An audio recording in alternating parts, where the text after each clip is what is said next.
Hello viewers and welcome back to law Chakra. आज जो हम आपके लिए न्यूज़ लेकर आए हैं वो सुनकर आप ज़रूर चौंक जाएंगे, क्योंकि हमेशा से सभ्य रहने वाले सीजे संजीव खन्ना का एक मामले में गुस्सा कम्प्लीटली फट गया है। जी हाँ, आपने सही सुना। अब ये मामला भी जुड़ा है हेट स्पीच से, और हेट स्पीच और किसी के खिलाफ नहीं बल्कि सुप्रीम कोर्ट और खुद सीजे संजीव खन्ना के खिलाफ बोली गई थी। अब शायद आपको ये केस थोड़ा बहुत फेमिलियर लग रहा होगा, क्योंकि हम यहाँ बात कर रहे हैं बीजेपी एमपी निशिकांत दुबे के उन्हीं कमेंट्स की, जहां उन्होंने सुप्रीम कोर्ट को बहुत फटकारा था और साथ ही सीजीआई संजीव खन्ना को सिविल वॉर्स के लिए रिस्पॉन्सिबल ठहराया था। अब ये comments BJP MP Nishikant Dubey ने इसलिए दिए थे क्योंकि उस समय वक्फ अमेंडमेंट एक्ट 2025 की सुनवाई सुप्रीम कोर्ट में सीजीआई संजीव खन्ना और जस्टिस संजय कुमार की बेंच के सामने हो रही थी, और इसी केस में सुप्रीम कोर्ट ने एक इंटरिम ऑर्डर पास किया था अप्रैल 17 को, जहां उन्होंने इस केस में इस एक्ट के कुछ प्रोविजंस पर एक स्टे लगवाया था, interim stay.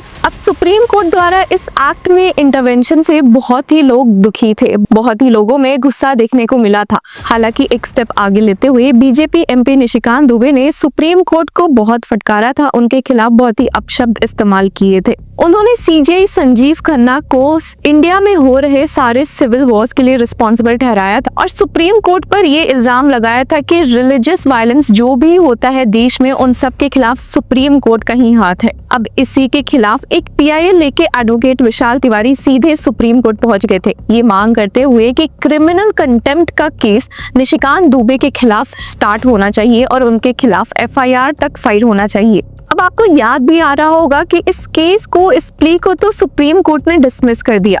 CGI Sanjeev Khanna और जस्टिस संजय कुमार की बेंच ने इस प्ली को डिसमिस कर दिया। तो अब ये सब बातें कहाँ से आ रही है? तो आपको बता दें कि अब जो सुप्रीम कोर्ट का इस केस में ऑर्डर कॉपी आया है, तो उसमें ये साफ लिखा हुआ भी है कि वे इस केस को, इस प्ली को डिसमिस तो कर रहे हैं, पर वो कुछ sharp remarks BJP MP Nishikant Dubey पर लगा रहे हैं। उन्होंने बहुत कुछ बोला है, बहुत सीरियस टोन में सुप्रीम कोर्ट दिखी है, और कैसे बीजेपी एमपी निशिकांत दुबे को फटकारा गया है, चलिए देखते हैं। अब बात ऐसी है कि जब बीजेपी एमपी निशिकांत दुबे ने ये कमेंट्स भी दिए थे, तो लोगों को खुद उम्मीद था सेंट्रल गवर्नमेंट से कि वे इस केस में उनके खिलाफ कुछ स्ट्रॉन्ग एक्शंस लेंगे, कुछ स्ट्रॉन्ग वर्ड्स या स्पीचेस देंगे, बट ऐसा कुछ भी देखने को नहीं मिला था। जब बीजेपी एमपी निशिकांत दुबे ने अपने कमेंट्स दिए थे, तो उसके बाद सेंट्रल गवर्नमेंट ने बस ये बोला था कि कहीं ना कहीं सेंट्रल गवर्नमेंट ने सिर्फ अपने आप को इस स्टेटमेंट से दूर किया था और कहा था कि ये एक पॉलिटिशियन, सिर्फ एक पॉलिटिकल लीडर के थॉट्स है, पर उन्होंने कुछ भी निशिकांत दुबे के खिलाफ, उन्होंने कोई भी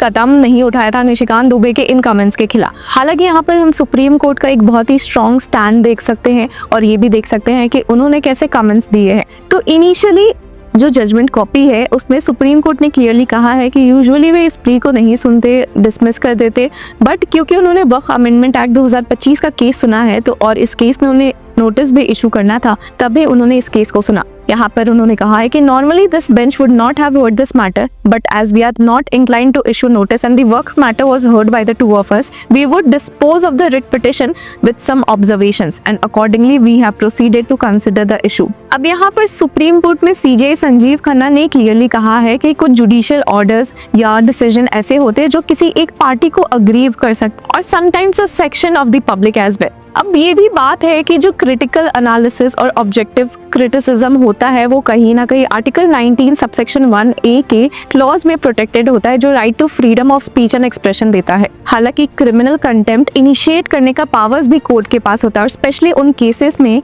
जहां पर publication by words spoken or written by signs or by visible representation or otherwise is with the intent to scandalize or lower the authority of the courts। और ऐसा ही कुछ बीजेपी एमपी निशिकांत दुबे के स्टेटमेंट्स में पाया गया है। सुप्रीम कोर्ट ने अपने इस ऑर्डर में साफ लिखा है कि we have examined the contents of the assertions made by respondent number 4 which no doubt tend to scandalize and lower the authority of the Supreme Court of India। सिर्फ यही नहीं, it interferes or tends to interfere with the judicial proceedings pending before this court and have the tendency to interfere and obstruct the administration of justice। यानी कि BJP MP Nishikant Dubey के comments सिर्फ judiciary को एक गंदे लाइट में दिखाने की कोशिश नहीं थी, कहीं ना कहीं उनके पास जो प्रोसीडिंग्स केसेस रहते हैं उसमें इंटरफेयर करने की भी कोशिश थी, जो कि अपने आप में एडमिनिस्ट्रेशन ऑफ जस्टिस के बीच में इंटरफेयर करने के बराबर होता है। सिर्फ यही नहीं, बल्कि बेंच ने आगे यहाँ तक स्टेट किया कि the statements made reflect the clear intent to impute impute motives to the bench itself by naming the Chief Justice of India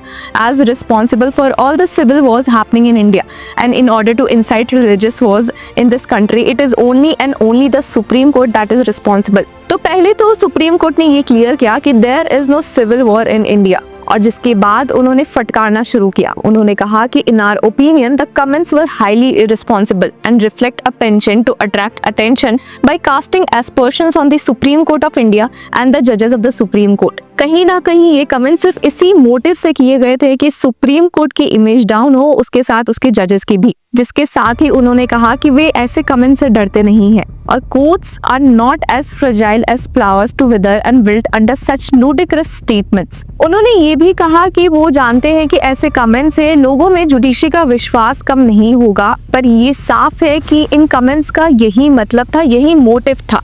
supreme court ने कहा कि we do not believe that the confidence in and credibility of the courts in the eyes of the public can be shaken by such absurd statements, though it can be said without the shadow of doubt that there is a desire and deliberate attempt to do so. इसी की वजह से supreme court ने कहा कि वो कोई action इस केस में नहीं ले रहे हैं। इसके साथ ही सुप्रीम कोर्ट ने कहा the power to initiate contempt is discretionary in its unceded exercise, यानी कि ये कोर्ट्स पे डिपेंड करता है कि उन्हें क्रिमिनल कंटेम्प्ट इनिशिएट करना है कि नहीं, और यहाँ पर सुप्रीम कोर्ट ने ऐसा करने से साफ मना किया। जिसके साथ ही सुप्रीम कोर्ट ने कहा कि courts need not protect their verdicts and decision by taking recourse to the power of contempt. उन्हें पावर ऑफ कंटेम्प्ट लेने की जरूरत नहीं है अपने जजमेंट्स को डिफेंड करने के लिए। और उन्होंने ये भी कहा कि कोर्ट्स एंड जजेस have should as broad enough and an implicit trust that the people would perceive and recognize when criticism और critique is biased, scandalous and ill intention. यहाँ पर बीजेपी एमपी निशिकांत दुबे के कमेंट्स को इनडायरेक्टली बायस्ड, स्कैंडलस और इल intention कहा जा रहा है। और सुप्रीम कोर्ट को इतना भरोसा है कि पब्लिक को समझ में आएगा कि ये जजमेंट्स बायस्ड है, और सुप्रीम कोर्ट को इतना भरोसा है कि जनरल पब्लिक को जरूर समझ में आएगा कि ये कमेंट्स किस इंटेंशन से बनाए गए थे, क्रिएट किए गए थे और बोले गए थे। अब इसके आगे सुप्रीम कोर्ट ने कुछ और बातें भी क्लियर की है। उन्होंने कहा कि it is the constitution that is higher than all of us. It is the constitution which imposes limits and restrictions on the powers vested in the 3 organs. अब यहाँ पर बहुत दिनों से कुछ बातें ऐसी चल रही थी कि ऊपर कौन है, क्या जुडिशरी ऊपर है, क्या एग्जीक्यूटिव ऊपर है, तो कहीं ना कहीं उस मामले को भी एड्रेस करते हुए सुप्रीम कोर्ट ने ये क्लियरली कहा है कि the constitution is above all. इसके साथ ही उन्होंने ये भी समझाया कि अगर वो वक्फ अमेंडमेंट एक्ट 2025 के केस में इंटरवेन कर रहे हैं, उसमें कोई ऑर्डर्स पास कर रहे हैं या जुडिशियल रिव्यू कर रहे हैं उस स्पेसिफिक लॉ का, तो ये पावर उन्हें कॉन्स्टिट्यूशन द्वारा ही मिली हुई है। Supreme court stated that the power of judicial review is conferred by the constitution on the judiciary.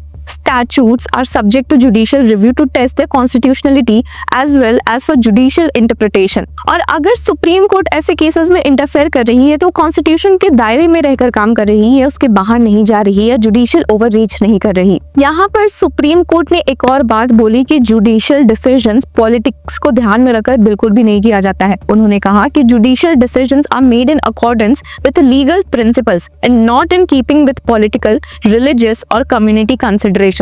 पर जिसके साथ ही उन्होंने वापस से इस पॉइंट पर फोकस किया कि भले वो इस केस में इस रिट पिटीशन को डिसमिस कर रहे हैं, पर इसका मतलब ये नहीं कि वे हेट स्पीच के अगेंस्ट नहीं है।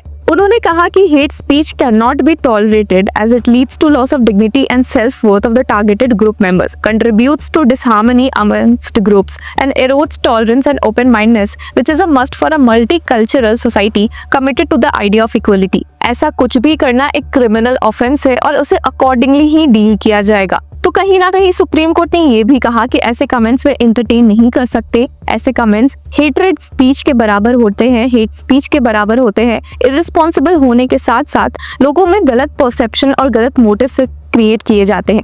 पर इसका मतलब ये नहीं है कि जुडिशरी ऐसे क्रिटिसिज्म का बोझ नहीं झेल सकती। सुप्रीम कोर्ट ने यहाँ पर पब्लिक सिटीजन्स में बहुत फेथ दिखाया है। उन्हें पता है कि कहीं ना कहीं सिटीजन्स ऐसे कमेंट से नहीं भटकने वाले हैं, उनका जुडिशरी में होप इस वजह से कम नहीं होने वाला है। इसी की वजह से सुप्रीम कोर्ट ने इस प्ली को डिसमिस कर दिया, पर यहाँ पर अपने शार्प ऑब्जर्वेशंस और रिमार्क्स भी दिए हैं। तो ये तो साफ है कि सीजेआई संजीव खन्ना ने अपने इस जजमेंट ऑर्डर के through BJP MP Nishikant Dubey के रिमार्क्स का पलट जवाब दिया है। अब व्यूवर्स, आपको ये पलट जवाब कैसा लगा हो हमें कमेंट सेक्शन में जरूर बताएं, और तब तक के लिए कीप फॉलोइंग लॉ चक्रा।